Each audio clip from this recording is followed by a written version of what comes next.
Welcome on into the BKL Nightly Gameday Recap show. I'm Thad Brown. Rachel Libert will join me in a little while. The Bills do get the win over the Browns, 23-20.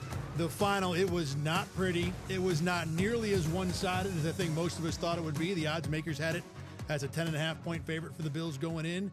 They did not play like a 10.5-point favorite, at least not after the first 20 or 25 minutes of the game. The opening part of this game offensively was very good, but there was a lot to be desired with the way the Bills played in the second half. And certainly on defense, there were a lot of issues all game long. We're going to get to the good. We're going to get to the bad. We're going to have Sean McDermott and Josh Allen live from the podium when they do hit that podium after this game. Also, if you want to comment yourself, you can at my Twitter feed, ThadBrown7, my X feed, whatever we call it now. Post your comments there. Also, the News 8 Facebook page. You can comment there as well, and we will talk about all that stuff. Let's start with the good here, because there's going to be a giant chunk of good and a giant chunk of bad about the Bills from this game. Number one, at the very end, Greg Rousseau was a big reason why this game was saved for the Bills. Couple of big sacks late in this one, got a fourth down stop on the second to last possession. And then on the last possession, the pressure that led to the intentional grounding that set the Browns back up at 3rd and 33 on their own goal line. It won't go down as a sack, but it should. It essentially was a sack because he won the rep and he was able to force the penalty that Shedeur Sanders had throwing the ball away.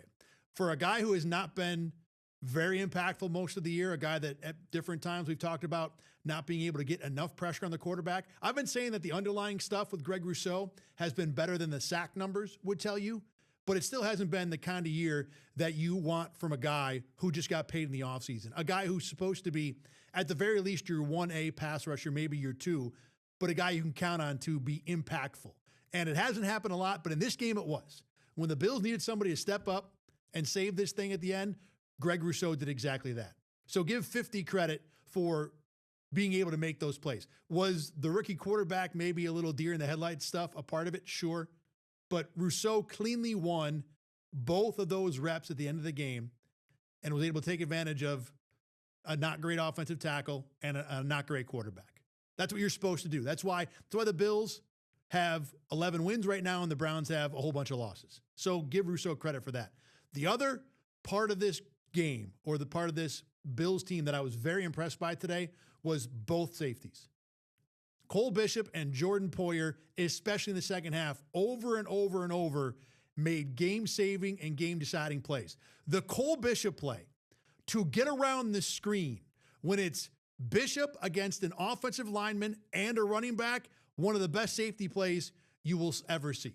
Josh Allen, by the way, already at the podium. This game ended early, so we'll have a lot of time to get this stuff, but right now it's time for Josh Allen. Ball game. It obviously wasn't the prettiest way we can win. Got some stuff to clean up, but we'll take a victory. What happened?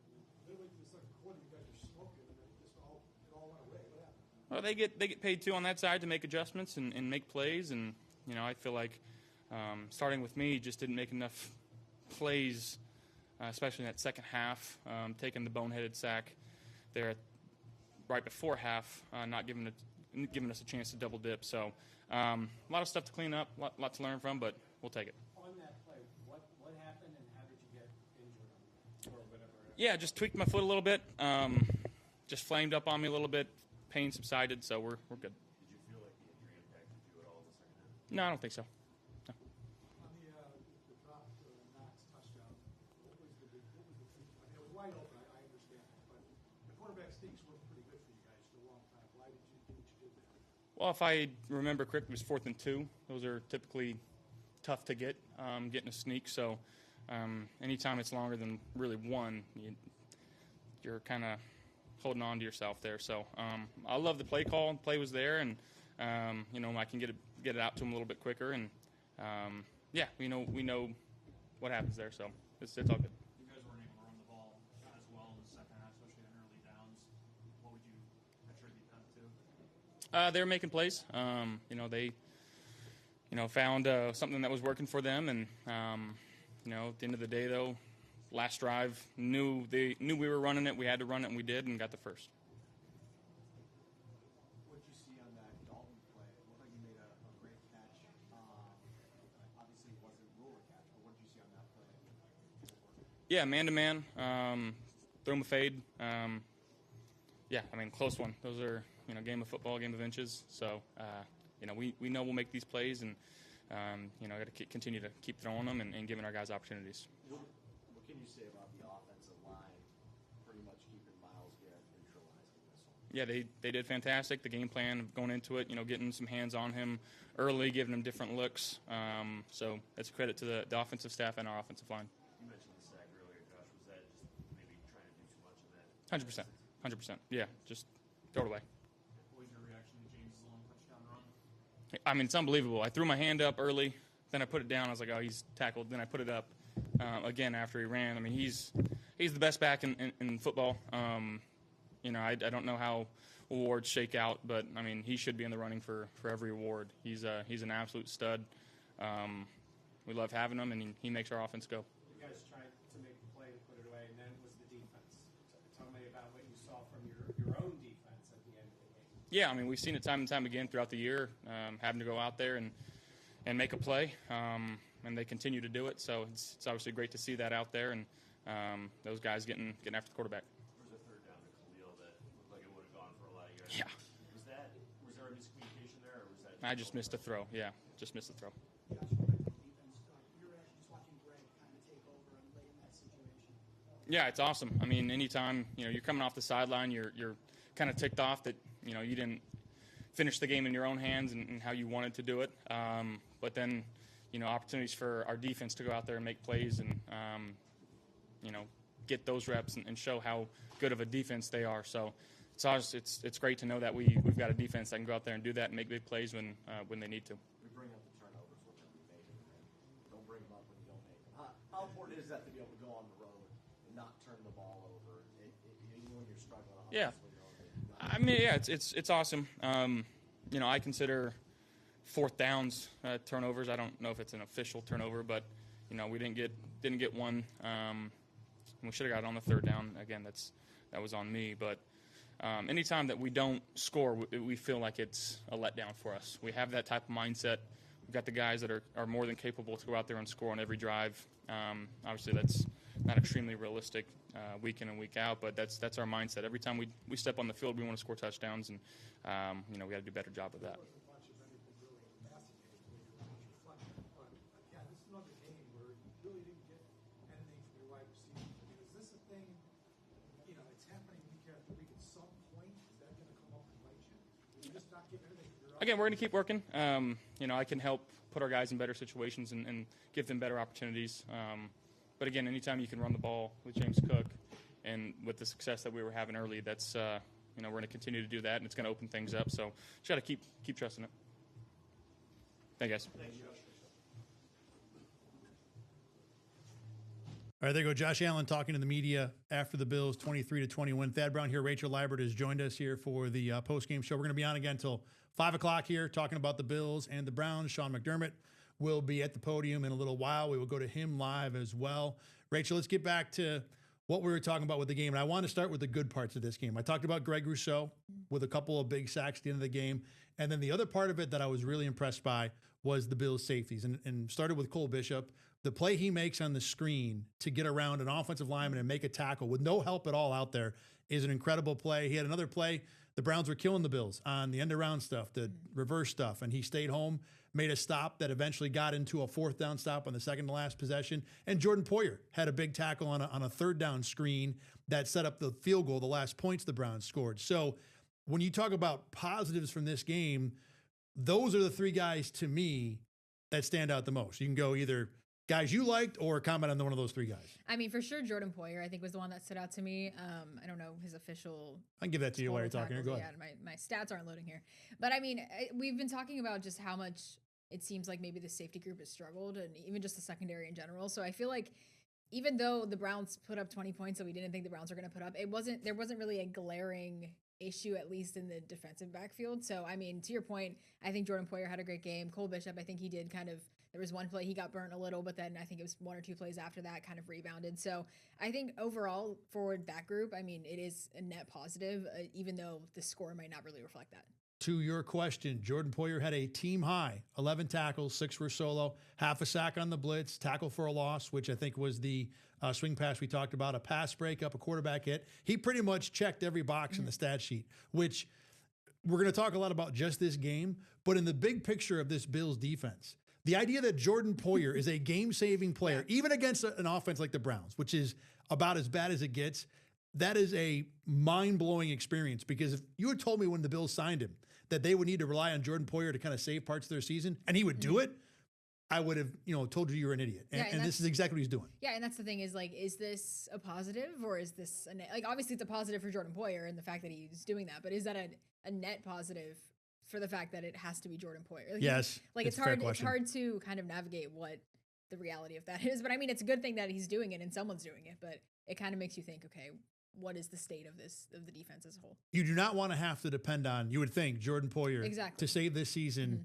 against the Broncos or against the Chargers or against maybe the Patriots, even if they're going to be a team the Bills see again. Regardless, he did do it in this game. Cole Bishop continued to play well. As he had 7 tackles himself, also had a tackle for a loss. Matt Milano, 9 tackles and a tackle for loss. He's been better. I don't think he was good as a lot of people thought last week with the 2 sacks, but regardless, he's been active. And the way Shaq Thompson has had a couple of poor games the last couple of weeks, I know the injury today was probably a part of the story, but Milano has been, the last 2 weeks at least, the best linebacker for the Bills. So there were guys on the defensive side of this team that stepped up, and we'll talk more about them a little bit as this show goes on.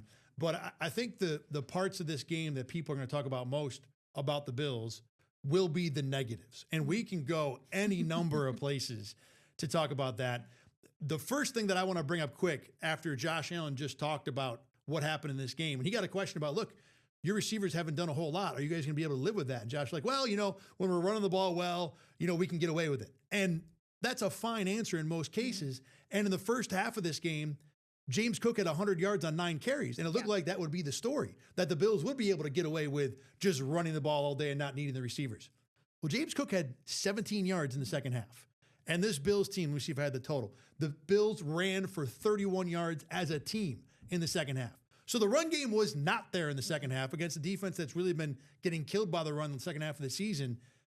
Rachel, the lack of receiving impact and ability and help for Josh Allen stuck out like a sore thumb the entire 60 minutes of this game. Yeah, it's stuck out the last 15 weeks. I mean, that's true too. It's weird because the Bills, they keep saying, well, we have James Cook, like essentially saying, okay, it's okay when we don't have these receivers because we have such a good running back.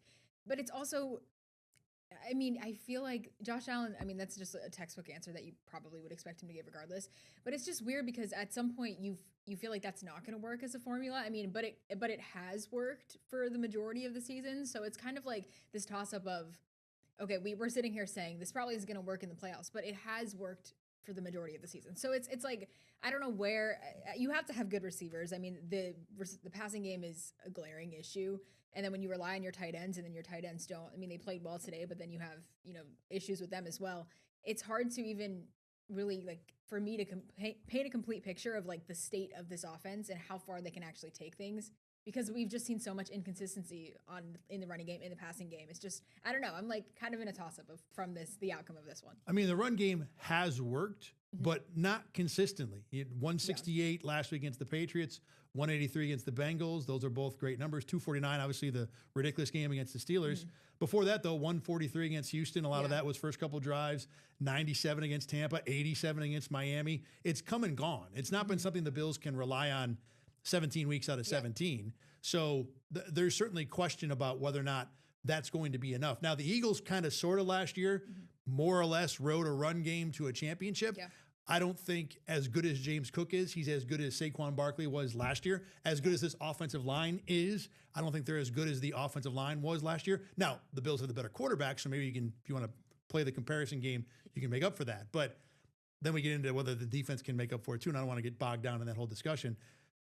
I think the problem is not that the Bills may or may not be able to rely on the run game.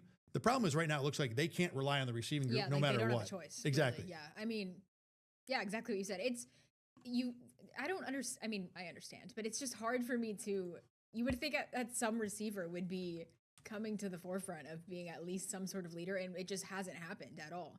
And you have Josh Allen, and that's the crazy part, is that you have your MVP quarterback, but you don't have a receiver that's sticking out, and you're relying on your run game. It's just, I don't know. It's a formula that's not going to set them up for success. I mean, today, Shakir had 34 yards was the high, but then you have Jackson Hawes was their second most. And I mean, Jackson Hawes having their second most receiving yards is not something that you want to see, I guess, from this everybody eats offense. No. Terrell Shavers had 21. After that, Josh Palmer 1 catch for 2. So your receiving production today was 6 catches for 57 was the whole day. For comparison, Chris Olave had 6 for 58.5 today. Yeah. So this is just not good enough. And this is a Browns defense that did not have Denzel Ward today. So it wasn't like they had a shutdown corner sitting back there. Let's talk about the experiment the Bills kind of played today at receiver, because that's a part of the story. It was Mecole Hardman and it was Brandon Cooks in, Gabe Davis and Keon Coleman out. I will say that we talked about this early in the afternoon when the game started. My initial reaction was, well, all right, I guess we can roll the dice with the fast guys. You get to let Hardman run back some punts here and there. Let's see how this works. And without looking back at the film, it didn't seem like it worked.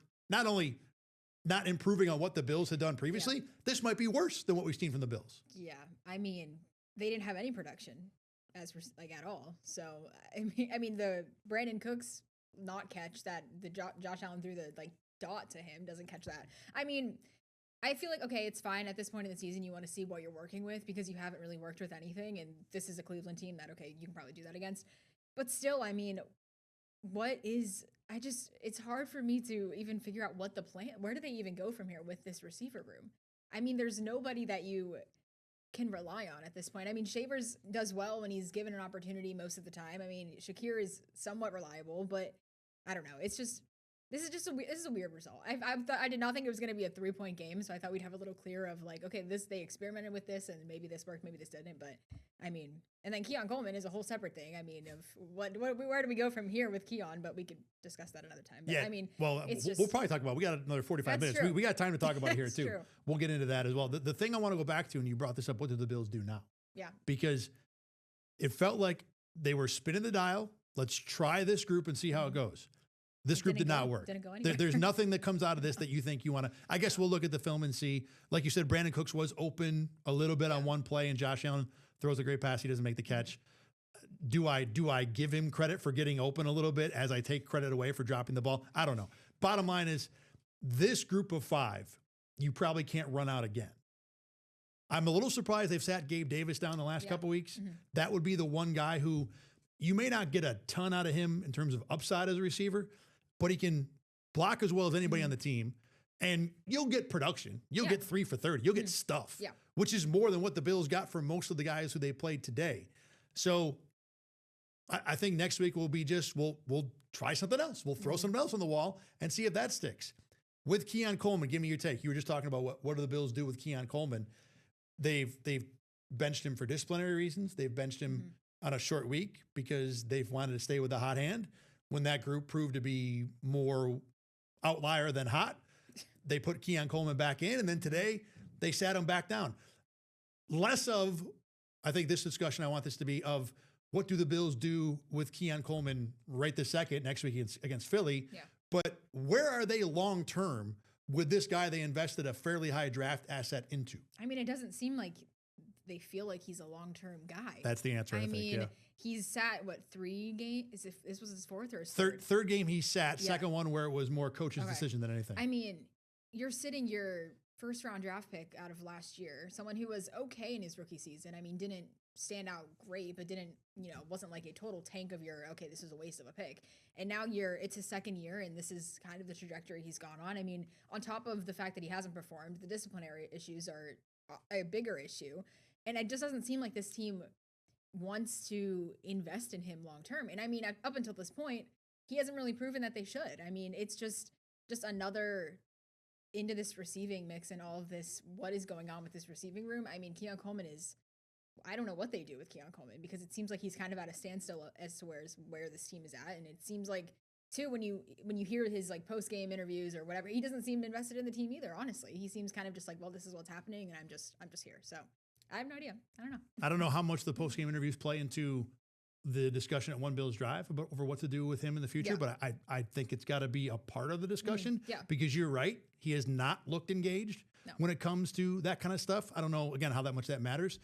The thing with Keon for me is that when you look at this receiving group and you think of how do we get more out of it, to me the easiest way to get more out of it, like I've said a bunch of times, is you get Keon to play better because he's the guy in this group that has, you would think, upside remaining, upside available. So we'll talk more about this in a minute. Right now, Sean McDermott at the podium. We go back to Cleveland for that. Great job, Bills Mafia, showing up. Only a short trip, but we definitely heard them. Even last night when we came into town. So I really appreciate their support. Want to point out a couple guys. James Cook, another 100-yard effort. Obviously not just one guy in terms of when that happens, but he's having a great season, 9th, I believe, of the season. Dion, up against a challenge today, big time challenge, and able to keep Miles at bay. I think he got one or a half a one, so it was great competition there by those two guys and the O-line overall. And then Greg Rousseau, big time production today, as well as Jordan Poyer on the defensive side, and then DQ getting his first interception. Thought the stops in the second half, in particular the fourth quarter, were big for the defense. 2 takeaways overall for the game, leading to 9 points by the offense. So offensively, I thought we started well. Second half, not so much. Defensively, didn't start as well. Came back in the second half and did some things to help us win the game there, obviously. Toughness of overall the football team. Good to see, but still plenty to work on. So we need to do the basics, the basic things better. You asked me what that is. I'll start with basic fundamentals, and then it'll go into executing, the plays, the scheme, what have you. So, but all in all, good to get a win. We'll take it, and we've got a lot of work to do as we move forward this week. Can you talk about Greg Rousseau's performance? He pretty much, that fourth quarter, he kind of dominated for you. Yeah, that was huge. We needed that from Greg. We believe that he can do that. He can impact the game. So it's good to see him get back in that mindset. The grounding call was huge. Forcing that late in the game, backing him up, and then being able to win the game in 4 minutes on the offensive side. The play to Jackson Halls was critical for us right there. Jax did a great job, Josh as well, and then getting the quarterback sneak to end it pretty much. You had said a few weeks ago, Sean, somebody asked you about Greg and his season because it had been a little bit frustrating. Yeah. Do you think, today obviously, but have you seen something come around with him? Well, it's not that he hasn't been trying. He's been giving great effort. Greg's built that way. He's a very conscientious young man. I think, when you just go back and look at it, hey, we felt like we had a chance to get after their O-line a little bit today. They've got some guys out. But having said that, it takes, the physicality in one's rush. And it takes all 4 guys to do that as well. So, but his production today was certainly significant and needed and felt, as you saw it down the stretch there. Coach, I know you're not going to be satisfied with your run defense today, but for the second straight week, your defense is coming up with critical plays at critical moments. What does that signify to you when you see your defense when they have to make a play? Yeah. Well, it's like Greg. Sal asked about Greg. Those are big-time plays that Greg made for us, and we need that every week. We've talked before about getting home with 4, being able to get home with 4, not just on third down, but also first and second. And then in this case, they went for it on fourth down. We were able to, get off the field there, get the ball to our offense in scoring position. So, again, do we need it to be more consistent? Yes. You can't allow a team to do what they did. So we're continuing to push. We got to continue to push. To give ourselves a chance to win the game. And the turnovers, the takeaways have been big for us as well. So in addition to the adjustments by the staff in the fourth quarter in particular, and the guys showed up and they made the plays they needed to make. The touchdown run by James in the first half, the first 2 was phenomenal individual effort. Just how big was his efforts? You talk about when he was reaching. Did he reach on that one? The long one. Oh, the long one, yeah. Both good, but the long one Yeah. especially. Yeah. I mean, we knew we were going to have to be able to run the football. If you drop back and throw it every player too much, right? Against Miles, he's going to win some of those. So we felt like we had to be able to run the football, be two-dimensional, and usually when you have a run like that, the big one you're talking about, Jay, you've got wide receivers blocking down the field, which is a good thing for us as well, something we pride ourselves in. Third down, Coach, on offense, what made it so tricky today? Well, I thought in the first half we were doing a good job of winning first down. We only, I believe, had 2 third downs in the first half, so we were doing what we intended to do in the first half. In the second half, we ended up with 3 for 8, I believe it was. So too many third and longs. I think the average I have it down is 7 yards. So we go from almost no third downs to a handful or more, and then they're not shorter third downs or longer third downs. So again, when you face a great pass rushing unit like this, it makes it hard to convert in those windows. John, you obviously wins the win. The wide receivers again, really, really well. Not that the passing game did a whole lot today, but again, another day where your wide receivers just, I know they're blocking, Yeah. they're not catching, which is kind of important. What do you need there? Well, just overall as a team, that being one area, I would say, Sal. Defensively, we've talked about that. Special teams, we had some kind of things today that didn't go the way they need to go. So, like I said, the work continues. We've got to continue to improve as a football team if we want to continue to win moving forward. So that's the summary for you. A lot to be happy about. You celebrate a win, especially this time of year, a lot to be grateful for. That said, there's plenty. Let's just start, listing them one thing at a time of things we've got to work on, and the guys know that. It means a lot to our guys. They work hard, the staff as well. So we go back to work and trying to make sure that we improve in the areas we need to. John, is there any long-term concerns about Josh's foot? Is that something you talked to the training staff yet? I don't have a follow-up yet from Nate. Josh, it seems like he's in good spirits in there. We'll see as we go. I'm sure they'll have further evaluations that they'll get to me. Did you get the sense that he was impacted at all in the second half by it? Josh isn't one to lead on. If he is, he's so tough, so competitive. It's hard to tell what's really going on inside of that heartbeat of his. He just loves being out there with his teammates. So looked like he threw the ball, well, but outside of that, I don't have a great feel for where he's at right now because I just haven't had. I visited with him shortly, but not long enough yet. You said the pass rush you was a big key because their offensive line got with it. Yeah, they were down a couple guys. You wanted to blitz as much as you did, Doug, John? Yeah, yes and no. Just once in a while you got a blitz to send some reinforcements, and I thought Bobby did a good job with that. A couple things we could execute better when the blitz was dialed up there, but it certainly adds to what you do. Coach, prior to Shaq getting hurt, it looked like Terrell was coming in base sets, play base, but Shaq still staying in the middle. Just decision there to kind of go that way. In terms of that plan initially coming into the game, no, it's good to have TB back out there. He's one of our big-time leaders. He has a C on his chest.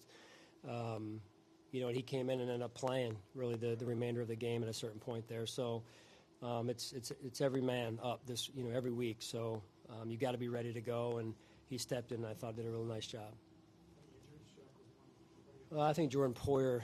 I don't know the extent of it yet, but Jordan Poyer I believe was not available had we had to go out there again. All right, thank you guys. Jordan's, you mean? Yeah, I think a hamstring. Yeah, well, can you play? Yeah, You can? I wish. Yeah, me too. All right, guys. Sean McDermott, little side conversation at the end there, but almost buried the lead a little bit. Not a huge lead, but Jordan Poyer with a hamstring injury. So certainly an injury. We just talked about how impactful he was in this game. So coming out of that, going forward, whether Jordan Poyer is available for the Eagles game and beyond will be a question. And look, when you're counting on guys like Matt Milano, Jordan Poyer, Jordan Phillips, Trey White to an extent, the OGs, as it were, this is what's going to happen. These are not guys who are built, who are as young as they used to be. Obviously, no one is, that are going to be able to assumably, or to be assumed that they'll be available all the time. So a concern for sure going forward. Couple different things I want to hit on coming out of that, and I'll let you throw anything out that you have too. Remember, you're watching Rochester First. This is the Bills post-game show, BKL Nightly, our game day recap edition. We'll be on until 5 p.m. If you want to contribute, you can post comments to the post-game show post on X, on my X feed, DadBrown7, or to the News 8 Facebook page. We will get to some of those a little later on. The thing that I really, among the different things that were talked about in this, was the emphasis on how good the run game was, which is all well and good, like we talked about. In the first half, it was great. It was dominating. In the second half, James Cook had 17 yards. This team as a whole had 31 yards in the second half. I was just going through the play-by-play while listening to Sean McDermott there. So in the world of stats, they have what are now successful and unsuccessful plays. Simply put, it's 40% of what you need to get on first down. So most of the time it's 4 yards on first and 10. 60% on second down. Then on third down, you got to convert it, because anything less than that is obviously not successful. The Bills in the second half had 4 successful running plays, which is ridiculously low. 50% is great. The Bills were one of 2. They were somewhere in the neighborhood of 4 of 10, maybe 4 of 11. I'll have to count it back up again. But only having 4 against this Browns defense is underlining what some of the issue was with the Bills offense. They couldn't run the ball. They couldn't move the ball. They had they scored 3 points in the whole second half, and that was off of a short field where they went nowhere after a deflected interception. One of the other things that I don't like about the way the second half went offensively is that the Bills had 3 different possessions where they went run, pass off the field. First possession of the second half, run, pass, punt. The next possession, off that interception, run, pass, field goal. After that, they started with a big throw, hit a couple runs, and then missed on the 4th down. Then the third possession of the second half, run, pass, sack, punt. So 3 of your first 4 possessions were the rudimentary football strategy of run, get nothing, okay, now we'll throw, and now we're off the field, which the Browns don't do a whole lot well, but it plays right in their strategy when going back to those 3 possessions. So they had 3rd and 9, 3rd and 4, 4th and 4. What was the one before that? Oh, I'm sorry, that was the good possession. 3rd and 9, 3rd and 8, 3rd and 4. That's what the Browns want. They want 3rd and long. They want you to be able to be in a situation where they can turn Myles Garrett loose. I don't know if that's on Joe Brady or the offensive line or the team as a whole, but certainly the offense, Rachel, wasn't doing what it was supposed to be doing in the second half of that game. No, and this just goes back to, I feel like we've said the last couple of weeks, the Bills have yet to play a full game of football. Like they have one good half and one bad half. This one came the better half in the first half, which normally it's the other way around. I mean, the Browns defense started off the year well. We've talked about the last few weeks, they haven't been well. So I feel like that was the Browns defense we saw today that kind of is statistically better in some of those categories. But I mean, for the Bills, this just goes back to, we have yet to see really to me, what is this team capable of doing for an entire football game? I feel like we haven't seen the true, like, what is the scale of where the Bills are at or what the Bills are capable of doing. And I don't know if it's play calling. I mean, I'm sure people will blame Joe Brady and, come back to that as it always does, but it's just the Browns defense looked good today when they historically the last few weeks have not looked good. And it's a fault at the Bills. I mean, I don't know. They kept Myles Garrett out of the conversation, but half sack and that's it. Yeah, but I mean, other than that, everyone else kind of made the Bills look bad and the Browns look good. But the Browns defense also looked good right after looking bad in this game. Yeah. They were getting run over in the first half and then somehow figured it out after that. Let me ask you a question, because it's something I brought up on X and something I was worried about going into the game. Bills coming off a huge emotional win over the Patriots. Comeback win. There was a lot of emotion and juice going into that game with battle for first place in the division, and then the kind of separate of the standings argument of, well, are the Patriots for real? Have they ascended to the number 1 spot? Are they better than the Bills? Everybody wanting to prove themselves. The Bills get down, they come back, they win. So you're coming off that big win. On top of that, this is the 4th road game the Bills have played in 5 weeks, which I don't care who you are, what kind of job you have. If you're traveling 4 times in 5 weeks, you ain't going to feel good about the last one. To me, they looked just flat. Some of the problems in this game were tackling issues we've seen before. The receivers not getting open we've seen before. But do you think this was a team that didn't have all the juice they normally do? And maybe even because of the team that was on the other side? I think for sure. I mean, like you said, they come off a They come back from 21 points last week and get the win. And this is a Browns team where nobody thought it was going to be a threat at all. Like, we were sitting here talking about this, like we're making jokes about, oh, this could be a close game. And it was a close game.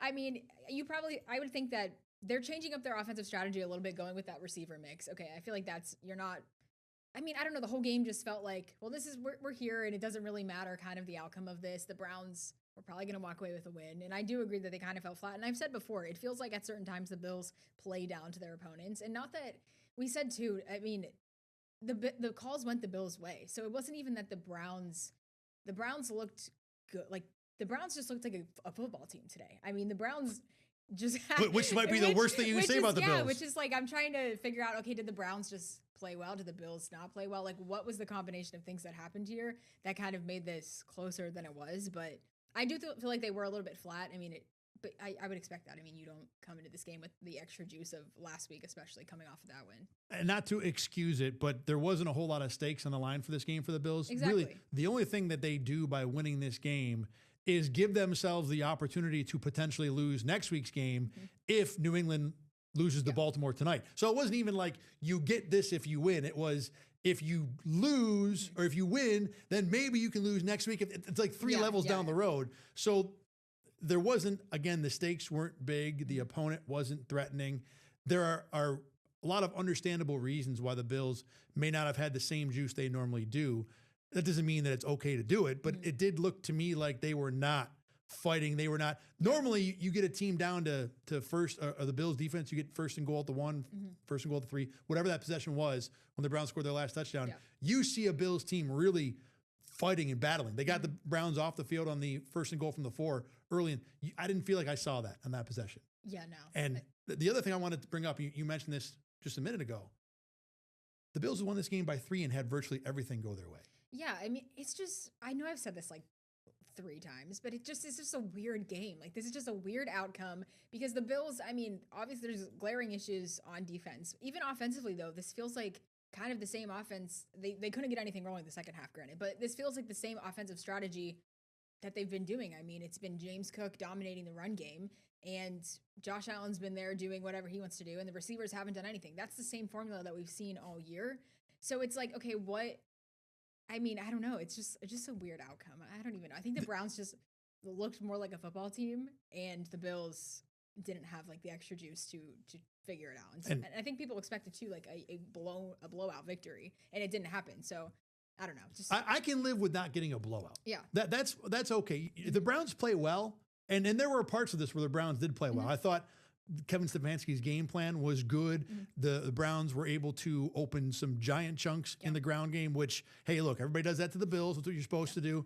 The reverse stuff was good. Shedeur Sanders, I thought, played confidently. Than he did last exactly. week. Made good decisions for the most part early in the game. So there were a number of things that the Browns did well. But going back to what you said about who the Bills are in terms of, well, the run game is good, Josh Allen's good, the receivers are not. We're done discussing about whether this is going to change. This is who the Bills are. Yeah, exactly. They have to manage their way around the fact that they're going to get probably nothing from the receiving group and hope that works. And in this game, if it weren't for 2 deflections landing in interceptions, probably both led to 3 points going in Buffalo's direction, 3 coming off the board for Cleveland, 3 going on the board for Buffalo. The Browns had their star running back have a serious knee injury at the end of the first half. The Jackson Hawes throw on second down at the very end of the game, which Sean McDermott gave Josh Allen credit for. I'll have to watch it again because on the broadcast copy, it looked like one of the dumbest things you possibly could have done there. Yeah. And Josh Allen was fortunate to get it in. So that's a lot of Josh Allen plays, I feel like. I feel like a lot of Josh Allen plays, they happen. When he was younger, younger, yes. And you're like, okay, superhero, that was great. But then you look at it and you're like, that probably wasn't the greatest decision. And there were a few of those here for sure. Yeah. Now, the Bills did have a couple drops. We talked about the Brandon Cooks one briefly, the Dawson Knox one in the end zone that would have sealed the game. And this conversation's a little bit different for sure if the final's 30-20 instead of 23-20, which is what it should have been on that play. So that there were moments where the Bills didn't have everything go their way, but still the brakes heavily leaned in Buffalo's favor, and they still needed to win this one by just 3 points. Yeah, and to your point, I mean, you said this is their identity now. Okay, I feel like maybe I need to like realize that every time I come on here, I'm like, well, this isn't going this way and this is what's happening. But yeah, this does seem like it's their identity. And I mean, they only won by 3 points over the Cleveland Browns. So where are they at? Let's talk for a minute here about, that's funny you said that. Now I'm thinking about it. Where are they at? I think they are who they are. They're a team that, and actually, you know what, before I move on to a different topic, it reminded me of something else I want to talk about. You brought up the Bills playing down to their opponent. I don't know if I believe in that anymore. I've thought about that a lot lately. I don't think a team plays down to their opponent. Now, maybe a team isn't ready to play up to their own level because of who the opponent is. I might be splitting hairs a little bit there. But I don't think a team plays poor just because the opponent is poor. The team plays poor because they play poor. So to me, that's not an excuse. The Bills played a bad game. They're not, they played down to their opponent. That doesn't mean they're automatically going to play up to their next opponent. That they've still, the other part of it is, it shows that they have the ability to play at that low level, that the dispersion, like in golf, we always think about, if I'm not going to hit every ball straight down the middle, right? The thing I'm trying not to do, though, is hit balls in a 45-degree angle. And the more I can take that dispersion and close it up like this, the better player I'm going to be. Same goes for any sports teams, but football teams too. If I have this really good game, which I had playing the last 35 minutes against New England, that's awesome. But I also have this game over here, which got me beating Atlanta, which got me beating Miami, and made me look really poor against Cleveland. You worry about how good a football team is because your dispersion is still pretty wide. And that's just been, I think, the story of the Bills this year. Like, where we've seen their highest of highs coming back from being down 21-0, and then you see them lose games. You see them beat a Cleveland team by 3 on the complete opposite end of the spectrum. It's just and we're getting to the point in the season where, okay, we're going to find out real fast, like, where this team can go. I mean, they're going to be in the playoffs and see what they do there. But I mean, I don't know. That's the concern with this team, is that because the floor for this team, Tim Graham talked about it on Bills Kickoff Live today. He said, I think this is the worst team the Bills have had in the Josh Allen McDermott era, or maybe he means the last 4 or 5 years. I don't know if he's right about that. I was thinking about it too. I think there are a number of areas where the Bills might be better than they were last year. It's a really tough argument. Regardless, because the floor for this team is so low, and because you see that floor so many times, it's very hard to get excited about the idea they're going to go out and win 3 straight road games in January to get to a Super Bowl. And the only reason I think we're still entertaining it is because there's not a juggernaut of an offense led by Lamar Jackson in Baltimore like there was last year, or there wasn't a Patrick Mahomes never loses in the playoffs thing available in the playoffs this year. And the only reason we think the Bills can do it is because nobody trusts Drake May and Bo Nix in a big spot, which is fair. It doesn't mean the Bills are a better team or even an equal team to what they were in previous years. Yeah. I mean, I'm trying to wrap my head around it. Like you said, we've said this so many times. It just, what is this Bills team? We know their identity, but like, what is the caliber of this team? We don't know. There's such like opposite ends of what they've done this year.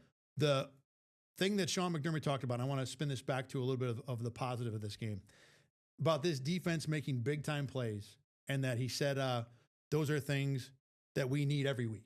And he said, look, do we need to be more consistent? Yes. We've addressed that point, I think, sufficiently in the last few minutes here.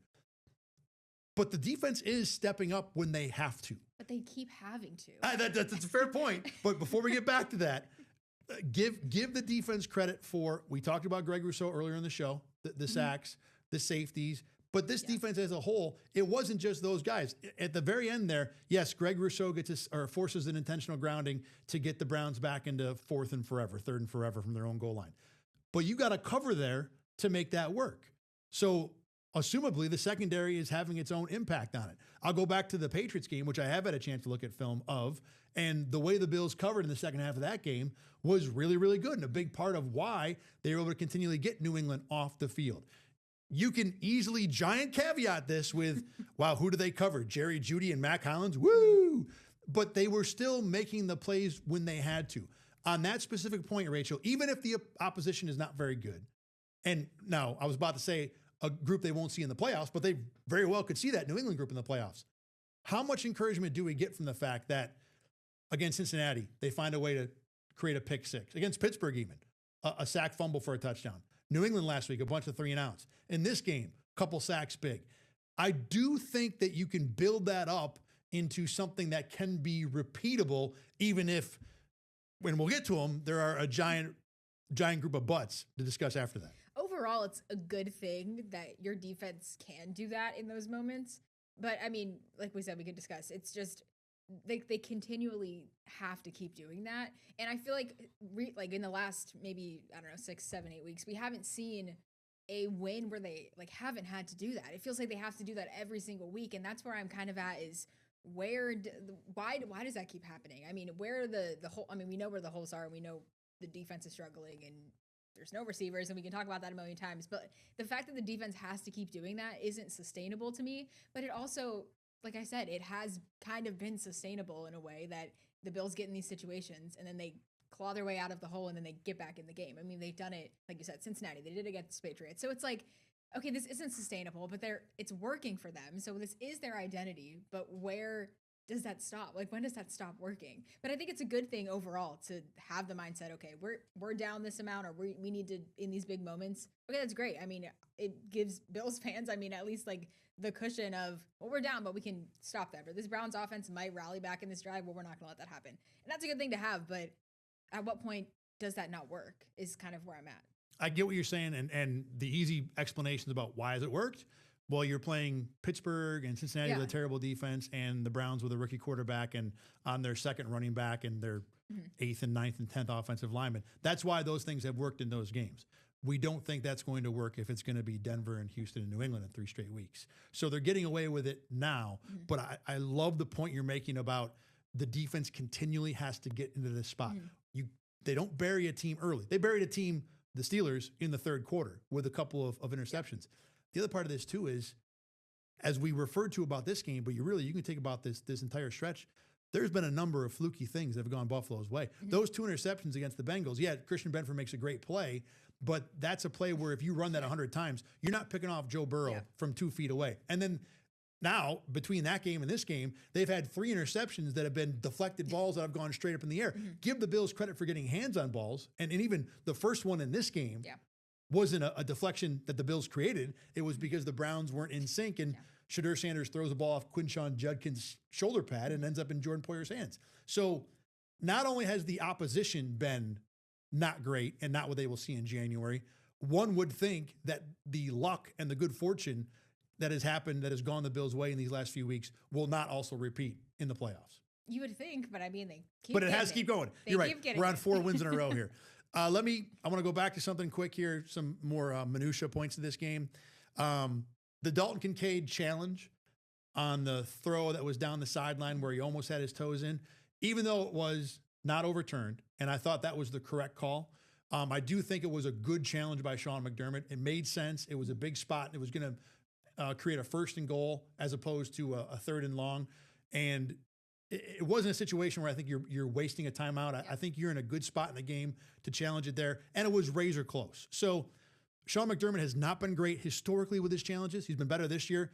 That one, to me, was another mark in his favor. What was the result of that drive? I can give you that in a second. Hold on. I think the Bills ended up, I think that might have been the go for it and then fail. Okay. I don't have that score handy in front of me here. Yeah, I mean, it was a good challenge. I don't disagree with that. I think it's the one where they failed. Let me see if it is here. When they went for it on 4th and 2? Nope, that's not that one. Maybe it was in the first half. I will find it. I will find this play. Not that one. Was it in the first half? There's. Oh yeah, here. No, yeah, it was right after second half. It was right after the Daquan Jones interception. So it was. So it was 2nd and 8. They throw the deep ball. It would have been, I don't know. They don't say here what the yardage, the yard line. It would have been like 1st and goal around the 6. So you're up 23-10, seemingly in control of the game, to where you don't need to save timeouts. Yeah. It looked like there was a good chance that it might have been in. Again, it was a solid challenge. It made a lot of sense. Yeah, I agree. I mean, did Sean McDermott have his glasses on today or not? No glasses today. I know it's I been think a that's thing. a good sign. No, I mean, it was a good call. I mean, yeah, I don't have much to add to it except for I do agree that it's a good spot to do it. Like we said, you can contribute to this discussion on the News 8 Facebook page. Let me read a couple comments here and you can react to this. I love this one. Scott of the North. After the ups and downs of this game, someone needs to wash my mouth out with soap. Little Christmas Story reference there. It does feel like that a little bit, that this game was icky. It was a win. Yeah. It was a win, but you do feel like as a Bills fan, you might need to get a little shower from this afterward because they're just, what is, and maybe to this point, Rach, if you're a Bills fan, what are you holding on to out of this game where you think, well, that actually went well and I feel good about that going forward? Probably the run game, even though it was just the first half, James Cook in general. Game, probably James Cook in general. I mean, that might be the only thing. And then, like we said, the defense is making the big plays when they need to make it. Greg Rousseau, I think, especially too. I mean, we said a few weeks ago that I said, where is Greg Rousseau? Like, we haven't seen much of him. So that was a good, performance from him. But probably the run game would be the one thing that maybe stands out. But we also have known that James Cook is James Cook. So I don't know. Right. You're not learning anything new there. John Sullivan pointed out that Josh just torpedoed a bunch of fantasy playoff teams. That's 100% true. If you have Josh Allen in fantasy today, I'm sorry that your season's over because it probably is. Josh Allen, for the record, 130 yards passing, 17 yards rushing, no touchdowns, no interceptions. So in most leagues where you get 1 point for every 20 or 25 passing yards, Josh Allen had like 8 points today. Yeah, so your season's probably over unless you had Chris Olave or Puka Nacua or something like that. Let me go back to the comments here. This is a good one we should talk about. George, and we brought it up briefly, George Desmond Blackman, Stonehands Knox strikes again.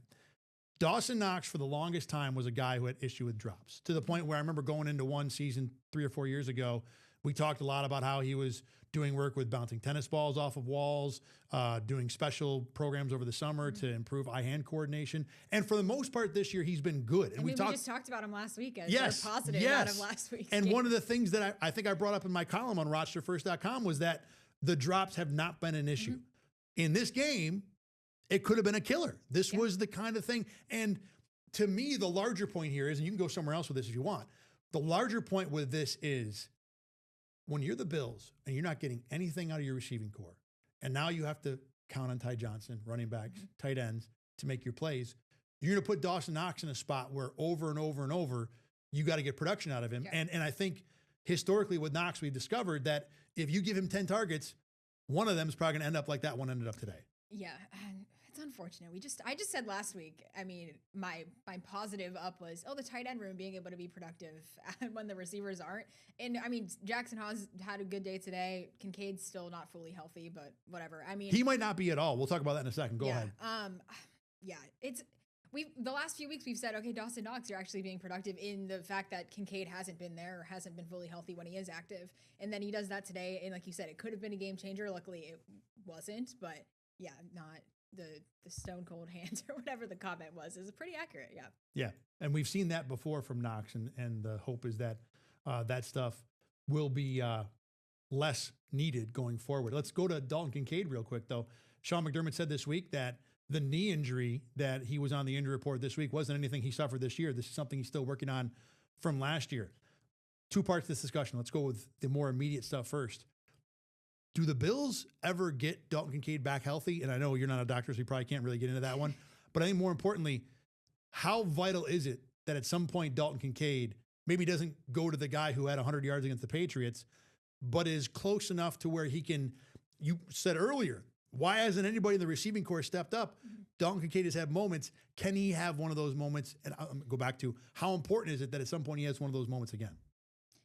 I don't think we're going to see a fully healthy version of Dalton Kincaid for the rest of the season. I mean, it's been 2 weeks he's been active. He wasn't active for a few games before that, and it was 2 different injuries. I mean, I don't think we're going to see a healthy version of him, and I think because of that, we're not going to see a 100-yard game or whatever that, breakout performance that we said earlier in the season was from him. I mean, he was Josh Allen's top target for a while, and he is the reliable guy, but I don't think we're going to see that for the rest of the season, even though as much as the Bills probably need to and have somebody step up and be that, I just don't think we're going to see it. I worry that if Kincaid is going to be that guy, and I think it seems like a reasonable assumption right now, that I don't think this Bills team has enough to go all the way in January. Or let's put it this way. What is now the path for this team? Let's say Kincaid is like this the rest of the year. The path for this team is run the ball really well all the time. They had 164 yards rushing today. You probably got to be within 20 of that for all 4 games, 3 games in the playoffs. You need Josh Allen to be ridiculous. And he wasn't, and we haven't talked enough about that. Josh had some misses, he even admitted it too. And then you need your defense. Yeah, they're going to give up a bunch of stuff, but you need them to create deflected interceptions. You need them to get a sack out of Greg Rousseau when it absolutely matters. it feels like that's such a small margin of error Yeah. formula for a team, especially with a quarterback as ridiculous as the one they have. It is. I mean, when you're relying on basically James Cook is the centerpiece of this offense, other than Josh Allen, who hasn't had, he's had his superhero moments, but he hasn't had consistent, I mean, like today, like we said, it wasn't a great game for him. I don't think you can rely on James Cook through an entire postseason run. I just don't see that happening because as much as he's had great games and 100+ yard games, it's just not a consistent formula. Like I've said a few times, it's just not sustainable to me. And I think even back, was it one of the coordinators that said that they don't need a wide receiver one? I don't even remember who. Yes, that's Joe Brady. Joe Brady said that a few yes. times. I wasn't Yeah. sure if it was Brady or but it feels like you do need a top pass catcher to be successful and go with the goal of having the Super Bowl. Like you can't just get by with James Cook. I don't think James Cook is the answer of, well, if James Cook has 100+ rushing yards each game, then we're fine. I just don't think that's the answer. Doesn't feel like they can do that, No. especially if you're going to play the Broncos and the Texans Exactly, and defense is yeah. that ridiculous to be able to do that over and over. I think the longer term part of Kincaid, and we'll talk about this more February, March, April, all that stuff. It makes it harder to feel good about giving him a long-term contract when he is having so much trouble answering the bell this year and last year and what would be the prime years of his rookie deal. I want to mention one guy quick as I'm going back through my notes, someone who also had a good game that we don't talk about enough, at least in terms of splash plays, but Deion Walker was noticeable in this game. Couple of pass breakups. He was active again, getting his hands up in front of Shedeur Sanders. And look, if he's not going to necessarily be a run stuffer all the time, if you can actually take your 6'7" frame and turn it into like 9 feet when you put your arms in the air, that's going to be a benefit. And it came up and was a positive in a couple different spots today. So again, with this defense, where you're not going to get shut down defense, but just a few plays here and there, 96 to me was another guy where some of those plays were made. Taron Johnson, I got on here, had a couple of good tackles, stuff like the coverage. We'll have to go back and watch the film. I know fans hate to hear that, but it's really the only way to see that. Tackling was an issue today. That was another small thing I want to get to quick. Again, I don't know how much of that was effort or being flat based, but this team that kind of comes and goes with its ability to tackle, this felt like a down game again today. I was going to say, we've talked about this a lot this year, just tackling when it comes to the fundamentals. Like Sean McDermott said, we got to work on the fundamentals. That's for sure one of them making. I mean, it was 4 different Browns running backs had like double-digit rushing. I mean, yeah. So, I mean, names I haven't even heard of, and I'm sitting here watching Cleveland games each week. Like, I'm like, who are these guys? So, yeah, tackling for sure is something that they need to fix. Got a couple minutes here. Let me throw this at you quick. As the Browns fan in the room, give me your take on this game. Anywhere you want to go with it. Okay, as the Browns fan in me, I'm happy with this for the Browns. I mean, the Browns have nothing to lose, have nothing to gain at this point of the season. So for them to hang with the Bills, who obviously the Bills have their issues, and maybe it's more of the Bills' issues than the Browns looking good. They hung with the Bills. I'll take it as a Browns fan. As a Bills reporter and analyzing this from different angles, I mean, I think we did say that this was going to be a letdown, I think is how you described it, for the Bills, and that's exactly what it was. I mean, we kind of assumed this going into this game. The game's on the road. This Bills team, not that they play down, but it's just there's challenges with the Browns, and you have this Bills team that can fall flat in certain places. So, I mean, it's a disappointment to, I guess, probably Bills fans of the outcome of this game, and there's a lot of glaring issues, but these are the same issues that we've seen all year. So, I mean, it's not a great look, but I don't think this is, I don't know. Is this fully a full picture of what the Bills are? I don't know. This has been a lot of what they've been all year. I think the things that weren't the same, Josh Allen had a bad game for him. Exactly, yeah. Even separate of the really dumb throw to Jackson Hawes. He just missed there was the third, fourth down combination. He talked about the third down play. I thought he missed the fourth down play too. You're going to have games like that. I don't care how good you are as a quarterback. You're going to miss a few here and there. So that to me was maybe the one of more notable things. Tackling was worse than normal.